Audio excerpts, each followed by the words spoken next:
एक बार भगवान इंद्र ऋषि दुर्वासा द्वारा आयोजित स्वर्ग में एक औपचारिक बैठक में भाग ले रहे थे।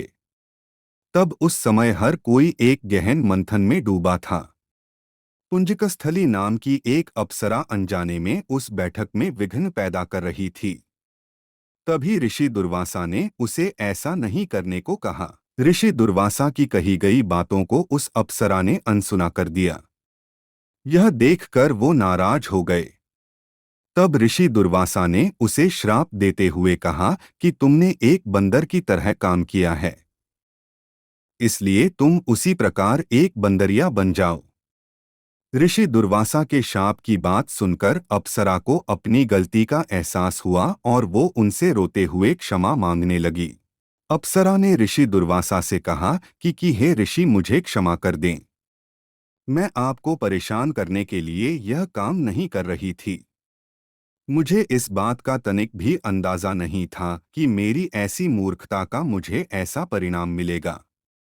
ऋषि दुर्वासा ने उसकी विनम्र विनती को देखकर अप्सरा से कहा कि हे प्रिय, तुम रो मत।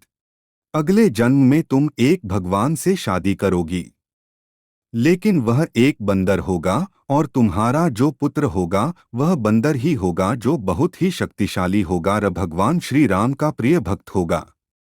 यह सुनकर पुंजिकस्थली ने ऋषि दुर्वासा को नमस्कार करते हुए दिए गए श्राप को स्वीकार किया। तब माता अंजना का जन्म बंदर भगवान विराट से हुआ। जब माता अंजना विवाह योग्य हो गई तब उनकी शादी बंदर भगवान केसरी से हुई थी। इसके बाद माता अंजना अपने पति के साथ सुखी वैवाहिक जीवन व्यतीत करने लगी। अंजना और केसरी एक शांतिपूर्ण जीवन जी रहे थे। एक दिन शंखबल नामक जंगली हाथी ने अपना नियंत्रण खो दिया और हंगामा खड़ा कर दिया। कई लोगों की इस हंगामे में जान चली गई। कितने ऋषि इस वजह से अपना अनुष्ठान पूरा नहीं कर सके।